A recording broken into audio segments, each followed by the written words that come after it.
Yo siempre de chica decía, era un tipo chistoso. Le gustaba mucho leer y estudiar, le gustaba mucho la historia nacional, y a veces le tomábamos un poco el pelo porque era como muy teatral, decía, no, porque cuando Artigas y La Redota y lo imitábamos y le hacíamos un poco de bullying.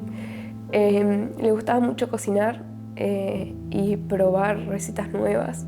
Le gustaba mucho estar tranquilo, estar en su casa, tomar mate, escuchar la radio, como no era una persona que fuese muy inquieta, sino más bien como una persona muy sólida, muy segura de sí misma.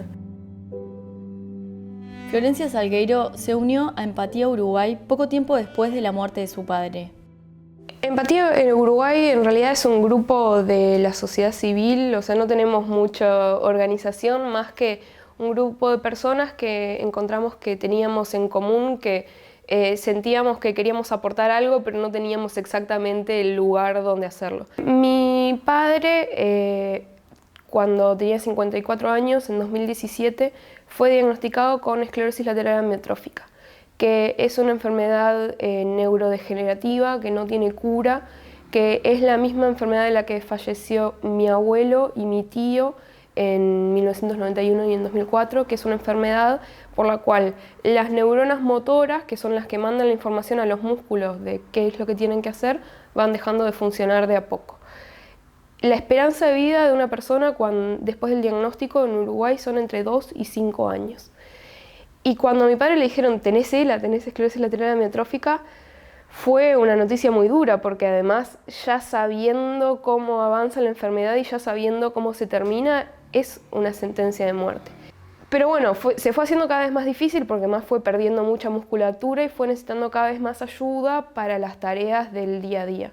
Por ejemplo, para bañarse. También cuando empezó a tener problemas para respirar, sobre todo a la noche, a la hora de dormir, no poder respirar es algo muy angustiante, como que tu diafragma, por ejemplo, no poder toser porque tu diafragma no tiene ese músculo. Es algo que realmente le generaba mucha angustia y ataques de pánico directamente. Y ahí fue cuando empezaron a venir más seguido los de cuidados paliativos de la mutualista, que lo ayudaron un montón. Y ahí fue que en esas noches y esos días que eran muy complicados, nos sentó en el living de la casa de mis padres, a mi madre, a mi hermana y a mí, y nos dijo, hasta acá llegué. Esto ya no es vida, yo sé lo que se viene de acá para adelante porque ya lo vi con mi padre y con mi hermano, no quiero pasar por eso. Lo que tenía para vivir, yo ya lo viví, ahora me quiero morir. No daba mucho espacio a la interpretación porque, a ver, era una persona de 57 años que ya sabía cómo iba a avanzar, tenía bien claro cómo terminaba eso. Pero bueno, en Uruguay no existe esa posibilidad de que todo sabiendo y la persona solicitándolo, estando lúcida, siendo adulta, se pudiese ayudar. Y de hecho, bueno, eso a mi padre lo enojó mucho porque les decía a los de cuidados paliativos, yo si pudiese agarrar un cuchillo no les estaría pidiendo ayuda, pero no tengo la fuerza para levantarlo. Lo único que tengo control es para dejar de comer y tomar agua. ¿Eso es lo que ustedes quieren, que yo me muera por inanición? Mi padre se iba a morir de todas maneras, pero esas últimas semanas podrían haber sido muy distintas.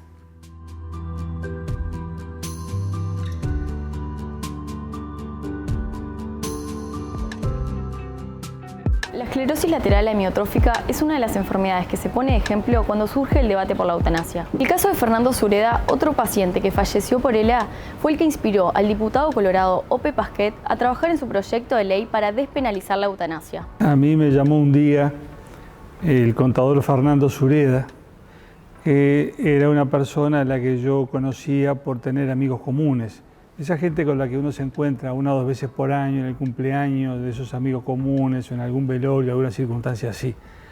Y él me dijo, mirá, me han diagnosticado ELA, la esclerosis lateral amiotrófica, sé lo que es esto, sé cómo termina, esto no tiene cura, no tiene arreglo y termina muy mal.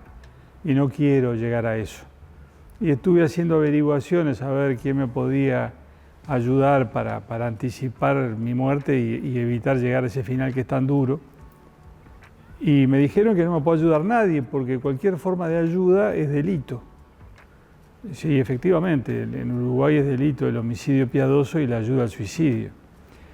Entonces me dijo, te pido a vos que sos legislador a ver si me puedes dar una mano con esto. Y me parece muy importante por razones de humanidad, porque hay gente como Fernando Sureda y como tantos otros que saben que sufren una enfermedad incurable, saben que se van a morir en plazo más o menos breve, están sufriendo como consecuencia de esa enfermedad que no tiene cura, que no tiene arreglo, que no da marcha atrás, y algunas de esas personas no quieren llegar hasta el final, no quieren seguir sufriendo, ni física ni moralmente. Entonces a mí me parece que lo menos que podemos hacer, lo menos de lo menos, es decir, bueno, el médico que ayude a una persona que está en esta situación a anticipar su muerte, no va a estar cometiendo delito. El médico no está obligado a nada, subrayo esto, porque a veces se dice que estos proyectos obligan a los médicos a matar. Eso es falso. Yo creo que nadie tiene derecho a decirle a otro, vos tenés margen para seguir sufriendo, aguantá un poquito que podés. Es la persona la que tiene que decidir cuándo está sufriendo tanto como para decir prefiero morirme antes que seguir así. Desde el Frente Amplio también presentaron un proyecto. Finalmente, después de meses de negociación, acordaron un proyecto común. Creo que el derecho a morir con dignidad es un derecho que pertenece a las personas y ese derecho debe ser protegido por parte del Estado. Son enfermedades donde esas personas han optado por los cuidados paliativos, por el acceso a los cuidados en salud, pero llega un momento tal de la enfermedad que se torna para esa persona con un dolor insoportable y estando en sus máximas capacidades, decide que ese final transcurra de forma digna. Nuestro proyecto tiene claro el proceso de que los médicos tengan las garantías de optar por la objeción de conciencia, quienes integrantes del equipo médico tengan alguna diferencia desde el punto de vista personal, filosófico, religioso, de no acompasar esa petición de la persona. No se está incitando, no se está promoviendo, no se está contraponiendo un derecho con lo otro, pero siempre creo que es nuestra responsabilidad como legisladores también escuchar algo que es tan sentido y tan individualizado cuando se llega a ese proceso del final de la muerte, también tiene que estar protegido. El proyecto establece que una persona mayor de edad, psíquicamente apta, que padezca enfermedades crónicas, incurables e irreversibles, que menoscaben gravemente su calidad de vida, causándole sufrimientos que le resulten insoportables, puede solicitarle a su médico tratante ponerle fin a su vida. Además, deroga el artículo 46 del Código de Ética Médica de 2014. Este artículo establece que la eutanasia activa, entendida como la acción u omisión que acelera o causa la muerte de un paciente, es contraria a la ética de la profesión. Desde el gremio médico no hay una postura oficial. Sin embargo, algunos médicos se agruparon en el colectivo Muerte Asistida Digna Uruguay como una forma de participar del debate y aportar información. Vemos sufrir muchas veces, la medicina no cura siempre, la medicina no alivia siempre, la medicina no salva siempre. Y bueno, ese cambio de paradigmas entre la medicina todopoderosa, casi que mágica, que no existe en realidad. La medicina intenta ayudar, hay evidencia, hay fármacos, hay técnicas, y hay un montón de cosas y avanza a niveles impensados, pero tiene sus limitaciones. La medicina también, desde el punto de vista humano y menos tecnológico, tiene que acompañar, tiene que ayudar. Y las sociedades están dando la discusión de cómo está bueno que las personas mueran. Mi percepción es que la amplia mayoría de los médicos está a favor de la eutanasia del suicidio asistido. Hay información, que una encuesta de equipos, que el 82% de los médicos está a favor de la eutanasia. El 50% de los médicos la practicaría. Y ese concepto de extrema empatía es en una situación que es totalmente irreversible, donde una persona pide la muerte. Ahí me parece que es un acto de extrema empatía y yo a veces hasta digo, un poco pasándome de la raya, que es un acto de amor médico. El diputado Rodrigo Goñi es el principal opositor dentro del oficialismo. Llamó al Partido Nacional a no votar la iniciativa. Y los efectos de esa ley, a nuestro entender, son tremendamente injustos, porque atentan contra la vida, la libertad y la dignidad de un grupo muy importante de uruguayos que estos proyectos de ley califican de eutanasiables, lo que de alguna forma les quita protección, los expone a la coacción o abusos de diferentes entornos que lo pueden llevar a esa persona que han calificado como eutanasiable o es pasible de pedir el suicidio asistido,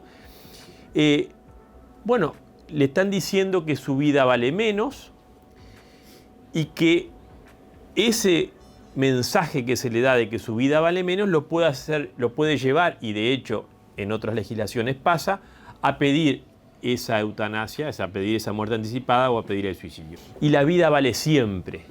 Y por más dificultades que tengas, lo que tiene que hacer la sociedad, lo que tiene que hacer el Estado, lo que tenemos que hacer los que estamos alrededor, es ayudar a esa persona a aliviar su sufrimiento, a recuperar motivaciones de vida, a que siga viviendo. ¿Por qué? Porque la vida vale siempre. Por supuesto que tú tenés la libertad para suicidarte. Y tú puedes hacer con tu cuerpo lo que quieras. Podés amputarte un miembro, podés hacer lo que tú quieras. Es tu vida. Distinto es a tener el derecho a que un tercero te lo haga, o a que si un tercero te lo hace, el Estado mire para otro lado. Estamos imponiendo a los médicos una tarea que hasta ahora los médicos nunca tuvieron. Los médicos siempre, desde el juramento hipocrático de que el médico es médico hace 2500 años, cuando a mí me hablan del tema religioso, yo digo 500 años antes de Cristo, ya estaba ese juramento de los médicos que era nunca dañar al paciente, nunca matar ni dar un veneno al paciente, nunca. Pero también hay voces de la sociedad civil que se oponen. Yo igual estoy convencido que hay otro prejuicio en la sociedad, y es, la gente que está a favor de la eutanasia no quiere matar gente, o sea, es una cosa obvia.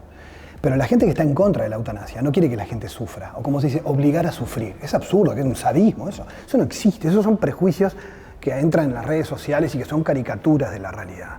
En lo que estamos todos de acuerdo es en que la gente no tiene que sufrir. Pero la pregunta es, ante el sufrimiento, ¿qué respuesta damos? ¿Alivio o muerte?